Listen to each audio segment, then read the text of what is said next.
again, and welcome to another edition of This Week in Cool Guitar Repairs with your host, Doran Markowitz of D Guitars Miami. This week's featured piece is actually one of my own personal pieces, which is a mid-80s Cort Les Paul copy that's got a built-in amplifier. What's cool about this guitar itself is that unlike other guitars that came out during that era with built-in amps, this one actually plays really, really well.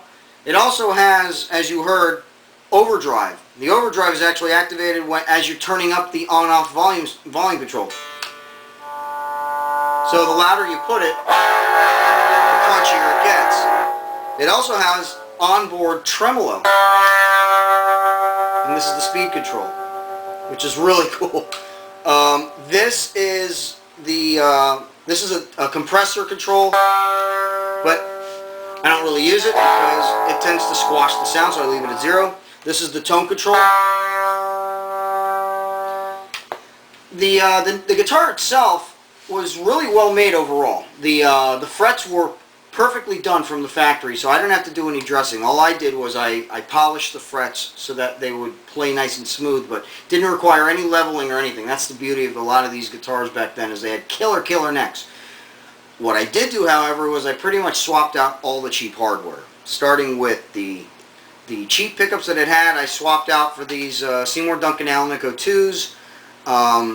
I replaced the original bridge with this Schaller-style intonatable one-piece tunematic tailpiece. I replaced the original plastic nut with the Tusk nut. The tuners are a set of Aria Pro tuners from the 70s, made in Japan, that I've used on other guitars, which has a fantastic gear ratio. They're very smooth and they're very stable. I replaced the original black knobs with these white ones, so that way the coordination would be consistent. And I made a new pickguard for it out of a piece of white pickguard material, as you can see, to replace the original pickguard, which was not in the best of conditions. What I like about this guitar, aside from the fact that it's got a killer neck and is extremely playable, is that it just looks so cool. You can see, those that know me know that I love vintage and classic and antique pieces. So anytime I can get a piece that's actually got relicking to it, I love to jump at the chance.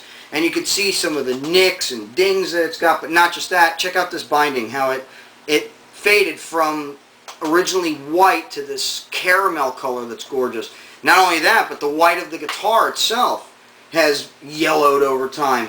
Oh, I almost forgot one of the best features. Since it was made in the 80s, to give it some cred, I added an 80s DiMarzio clip lock strap.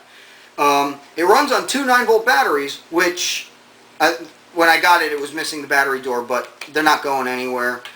What's cool is it's got 3 jacks here. This one is the output to the amp, and then the middle one is an input for a microphone or whatever else, and this one is a 9-volt powered battery adapter jack, an AC adapter jack.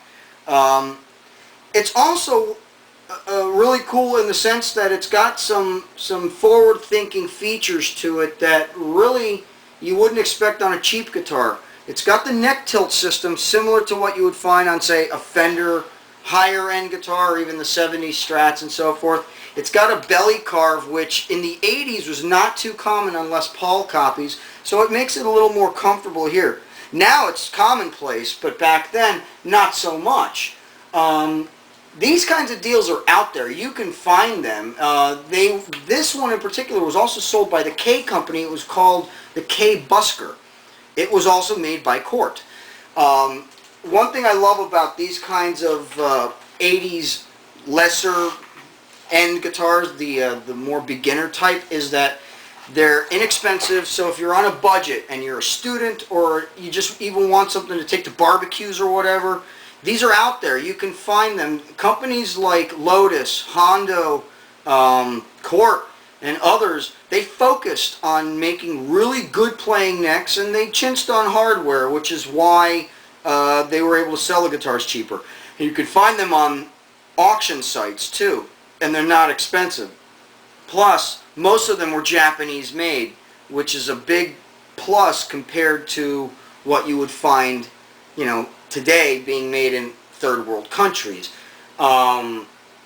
The only downside to having the way it's laid out is when you plug it into an amplifier, it doesn't give you the distortion or the tremolo, which is kind of unfortunate. I have been debating about wiring in a bypass so that when I plug it in I can still get the overdrive, and the tremolo would be kind of cool.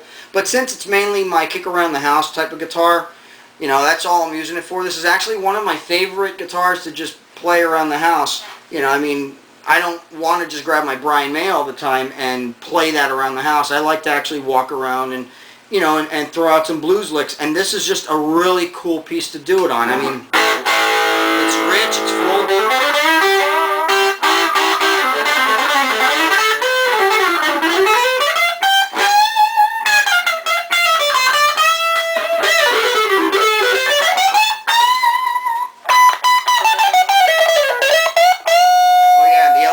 Cool, huh?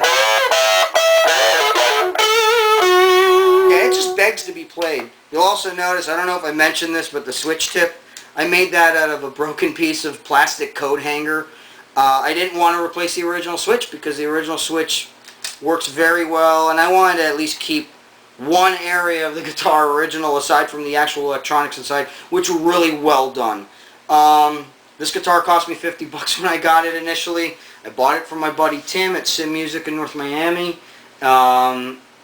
Anyway, you can find deals like these. They're out there, and they're just fun. They're fun. You can take them, like I said, to barbecues, jam sessions, and even if you plug this into an amp, I put in these Duncans, it sounds sweet. It's a smoking guitar, and it definitely has that slash type sound.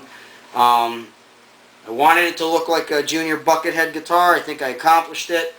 Anyway, if you want any more information about how I can make your guitar play sweet as silk, don't hesitate to pick up the phone and give me a call at 305-896-1811.